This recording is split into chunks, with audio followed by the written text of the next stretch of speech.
Hello बच्चों, आप सभी का स्वागत है आज एक नई वीडियो में। और वीडियो 2 से 3 दिन के बाद डल रही है चैनल पे। और जैसा कि आपको पता है कि पीआरटी चंडीगढ़ का जो एसएससी पीआरटी की वैकेंसी निकली थी उसके डेट आ चुकी है। 18 सितंबर को एग्ज़ाम है। तो हम अपनी साइंस को जितना हो सकेंगे जल्दी जल्दी कवर करेंगे। साथ में मेरा शेड्यूल थोड़ा सा घर की साइड बिजी चल रहा है, क्योंकि हारी बीमारी ऐसी चीज़ होती है जो टाइम बताकर या पहले बताकर नहीं आती हैं। तो कुछ ऐसा ही अप डाउन चल रहा है, लेकिन फिर भी मैं कोशिश पूरी करूँगी कि आप लोगों को एक क्लास तो ज़रूर दूँ। साइंस की डेली क्लास मिलेगी आपको, तो जुड़े रहिए। और वन लाइनर बहुत ही स्पीड से बार बार रिवीजन करते रहिए, इससे बाहर नहीं आने वाला, क्योंकि सारा जो सिलेबस है वो एनसीईआरटी का ही पूछा जाता है। तो जो एनसीईआरटी आज की वीडियो में हम करने वाले हैं, एनसीईआरटी क्लास 9th की साइंस है। चैप्टर है matters in our surrounding, first chapter है। इसके बारे में देख लेते हैं। स्टार्ट करते हैं अपनी वीडियो। पहला जो क्वेश्चन है वो है पदार्थ। पदार्थ को कितने भौतिक अवस्थाओं में बांटा गया है? तो पदार्थ को 3 भौतिक अवस्थाओं में बांटा गया है। सामान्यतः पदार्थ की जो 3 अवस्थाएं होती हैं वो होती हैं ठोस, लिक्विड यानी द्रव, गैस। और आगे चलते हैं। ठोस अवस्था जो है उसकी क्या विशेषता है? तो वो निश्चित आकार और आयतन में होती है। जो ठोस होती है वो निश्चित आकार होता है और आयतन निश्चित होता है। ठोस के जो पार्टिकल्स होते हैं वो बहुत ही पास पास होते हैं और मजबूती से जुड़े होते हैं, इसलिए उनका आकार और आयतन निश्चित रहता है। आगे बढ़ते हैं। गैसों के अणुओं जैसे कि मॉलिक्यूल्स जो होते हैं के बीच आकर्षण बल कैसा होता है? तो गैसों में जो होता है वो बहुत कम होता है, इसी वजह से वो क्या होते हैं, दूर दूर होते हैं। गैस में कण बहुत दूर दूर होते हैं, स्वतंत्र रूप से गति करते हैं, बहुत कम होते हैं। आगे है द्रव। द्रव यानी कि लिक्विड। लिक्विड की कौन सी विशेषता है? तो लिक्विड की विशेषता है निश्चित आयतन लेकिन अनिश्चित आकार। आयतन तो निश्चित होता है द्रव में, लेकिन आकार अनिश्चित होता है। तरल पदार्थ अपने पात्र का आकार ले लेते हैं, लेकिन उनका आयतन निश्चित होता है। आगे बढ़ते हैं। किसी ठोस को द्रव में बदलने की प्रक्रिया क्या कहलाती है? तो गलन यानी कि मेल्टिंग। गलन जो है वो क्या कहलाती है? फ्यूजन। फ्यूजन, मेल्टिंग, गलन जो भी ऑप्शन में मिले। कई बार क्या होता है कि इंग्लिश का वर्ड ही हिंदी में लिखा मिलता है, तो इंग्लिश पे थोड़ी सी ज़्यादा आप फोकस करें। जब ठोस को गर्म किया जाता है तो वह पिघलकर द्रव अवस्था में बदल जाता है। द्रव से गैस बनने की जो प्रक्रिया कहलाती है वो वाष्पीकरण कहलाती है, वेपोरेशन। सतह पर मौजूद द्रव अणु पर्याप्त ऊर्जा पाकर गैस में बदल जाते हैं। ठोस सीधे गैस में बदल जाएं तो इसे क्या कहते हैं? अगर जो ठोस होते हैं वो सॉलिड सीधे गैस में बदलने की प्रक्रिया को ऊर्ध्वपातन कहते हैं, सब्लिमेशन कहते हैं। ऐसे नहीं है कि ठोस पहले द्रव में चेंज होगा फिर गैस में चेंज होगा, ऐसा नहीं होता है। इस प्रक्रिया को क्या कहते हैं? ये लिक्विड में ना चेंज होके सीधा गैस में चेंज हो जाएंगे। जैसे कि कपूर है, नेफ्थलीन है, पदार्थ सीधे गैस में बदल जाते हैं। ये आप नाम याद रखना। जो कपूर और नेफ्थलीन है वो क्या होते हैं? सीधे ठोस से गैस में चेंज होते हैं। किसी द्रव का उबाल बिंदु जो बॉइलिंग पॉइंट है किस पर निर्भर करता है? तो वो सभी पर निर्भर करता है। द्रव की शुद्धता पर भी, वायु दाब पर भी और तापमान पर भी। यानी कि जो बॉइलिंग पॉइंट है वो इन सभी चीज़ों पर निर्भर करता है। उबाल बिंदु द्रव की शुद्धता और बाहरी दबाव दोनों से प्रभावित होता है। आगे बढ़ते हैं। द्रव से ठोस बनने की प्रक्रिया क्या कहलाती है? यानी कि जमाव। यानी कि द्रव होता है पानी, जब उसको हम ठोस में बदलते हैं तो क्या हो जाता है? बर्फ। जब द्रव का तापमान घटाकर उसे ठोस अवस्था में लाया जाता है तो इसे जमाव कहते हैं। द्रव से गैस बनने की प्रक्रिया बिना उबाल के किसे कहते हैं? तो वाष्पीकरण होता है। द्रव से सीधा गैस बनेगा। द्रव से सीधी गैस बनने की प्रक्रिया वाष्पीकरण वेपोरेशन। यह स्थायी प्रक्रिया है जिसमें अणु धीरे धीरे गैस में बदलते हैं। पदार्थ किन किन गुणों से पहचाना जाता है? तो पदार्थ जो है वो हमारा द्रव्यमान और आयतन दोनों से पदार्थ पहचाना जाता है। पदार्थ का मुख्य गुण उसका द्रव्यमान और स्थान घेरने की क्षमता होती है। ठोस अवस्था में कणों की गति कैसी होती है? तो ठोस अवस्था में कणों की बहुत धीमी होती है गति। ठोस में कण केवल कंपन वाइब्रेशन करते हैं। जब गैस को ठंडा किया जाता है तो वह किस में बदल जाती है?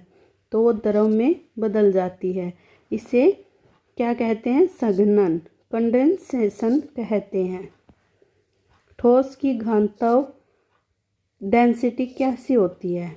तो सबसे अधिक जो होती है वो ठोस की डेंसिटी होती है, और ठोस में कण पास पास होते हैं इसलिए घनत्व भी अधिक होता है।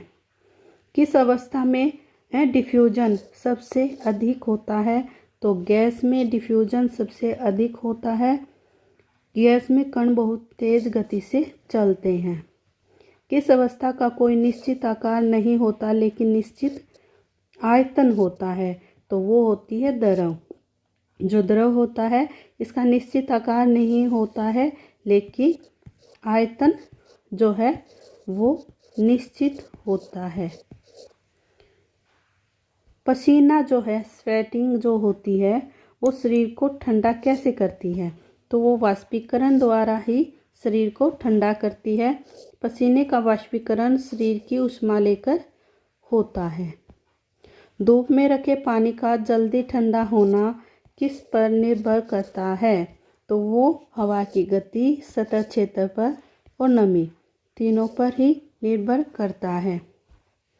ऊर्ध्वापातन यानी कि सब्लिमेशन जो है उसका उदाहरण है कपूर से वाष्प बनना।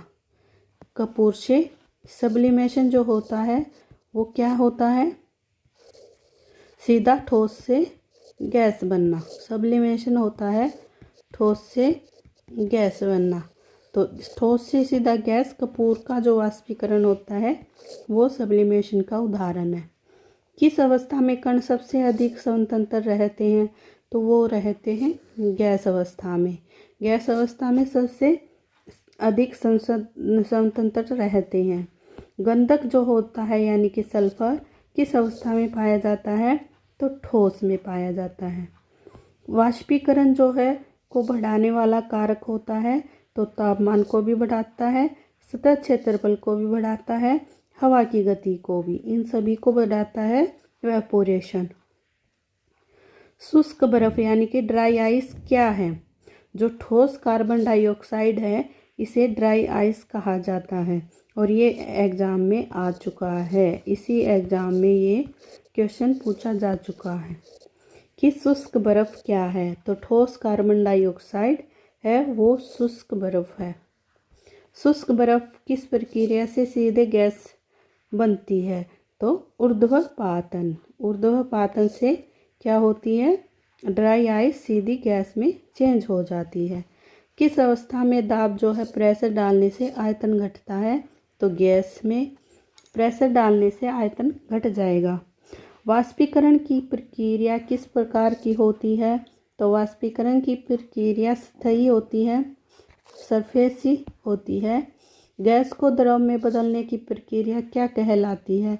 तो संघनन, कंडेंसेशन कहलाती है गैस को द्रव में बदलने की प्रक्रिया। और उबाल बिंदु पर तरल का वाष्प दाब यानी कि वेपर प्रेशर जो होता है बराबर हो जाता है, तो क्या है, वायु दाब में के कारण। किस अवस्था में कणों का आकर्षण बल सबसे अधिक होता है, तो ठोस अवस्था में। एलपीजी यानी कि लिक्विड पेट्रोलियम गैस सिलेंडर में किस अवस्था में होती है, तो द्रव अवस्था में होती है। दबाव डालकर गैस को द्रव रूप में रखा जाता है। जो सीएनजी होती है इसका पूरा नाम क्या होता है, कंप्रेस्ड नेचुरल गैस होता है। जब कोई पदार्थ ठोस से द्रव में बदले तो क्या अवशोषित करता है, तो ऊष्मा को अवशोषित करता है। जब कोई पदार्थ ठोस से द्रव में बदलता है तो ऊष्मा अवशोषित करता है। ठोस में द्रव में बदलने का तापमान क्या कहलाता है, तो वो गलनांक कहलाता है, मेल्टिंग पॉइंट। ठोस अगर द्रव में चेंज होता है, ठोस अगर द्रव में चेंज होता है तो होगा बॉइलिंग पॉइंट यानी कि मेल्टिंग जो है वो पॉइंट होता है। ठीक है। और अगर ठोस सीधा गैस में होता है तो सब्लिमेशन होता है।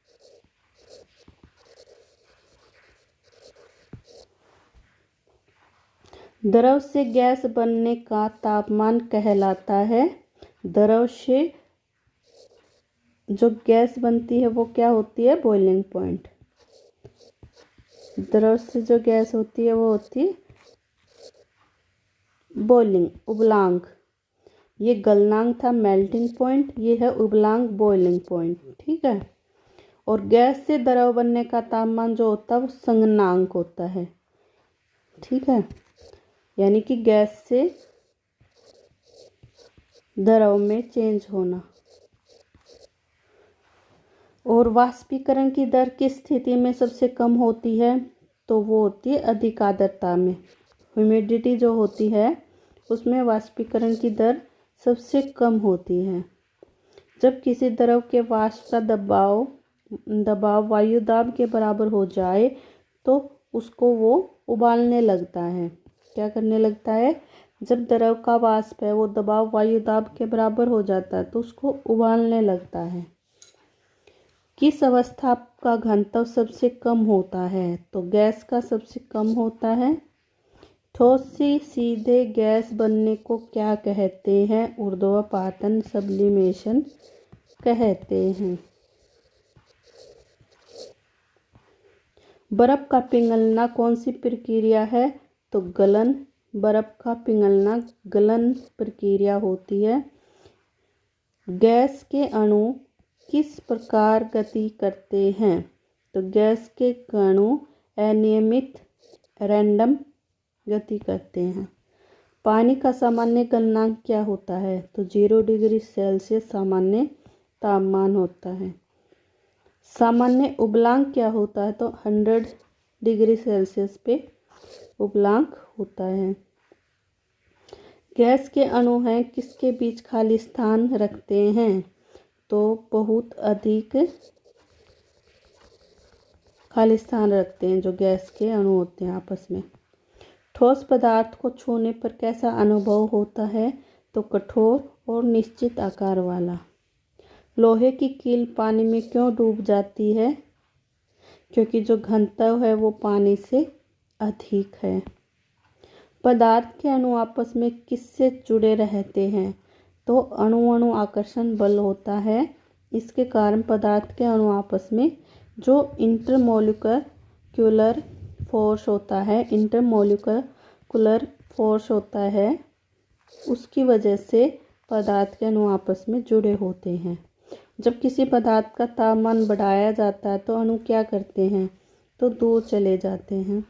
किस अवस्था को सबसे अधिक कंप्रेसिबल यानी कि संपीड्य कहा जाता है, तो जो गैस है उस अवस्था को सबसे अधिक ये क्या है, कंप्रेसिबल कहा जाता है, यानी कि कंप्रेस्ड अवस्था होती है गैस। पदार्थ के किस अवस्था को न तो देखा जा सकता है न छुआ जा सकता है, तो वो गैस होती है। आज की इस क्लास में हमने 50 क्वेश्चन चैप्टर 1 से ही किए हैं। जो चैप्टर 1 है हमारा मैटर्स इन आवर सराउंडिंग उससे ही किए हैं। तो ये एनसीईआरटी के जो इम्पोर्टेंट क्वेश्चन बन रहे थे फर्स्ट जो चैप्टर है उसमें, तो वो हमने कर लिए हैं। तो अगली वीडियो में हम सेकंड चैप्टर के वन लाइनर ऐसे ही क्वेश्चन करेंगे। तो अगर आपको वीडियो अच्छी लगी है तो लाइक शेयर सब्सक्राइब ज़रूर करें। मिलते हैं अगली वीडियो में।